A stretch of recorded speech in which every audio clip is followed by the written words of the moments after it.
ఈ 21 అవతారాల్ని ఒకసారి వింటే చాలు, వాటి పేర్లు విన్నంత మాత్రం చేత విష్ణు ప్రీతికి పాత్రుడవుతాడు. వేరొక్కసారి జాగ్రత్తగా వినండి.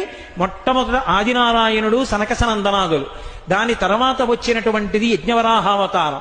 యజ్ఞవరాహావతారం తర్వాత నారదుడు. నారదుడి తర్వాత నరనారాయణుడు. నరనారాయణుల తర్వాత వచ్చినటువంటిది కపిలావతారం.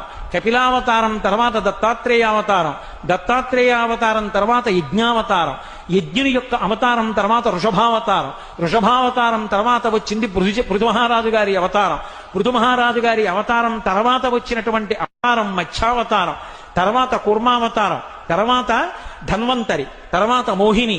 తర్వాత నరసింహుడు. తర్వాత వామనమూర్తి. తర్వాత పరశురాముడు. తర్వాత రాముడు.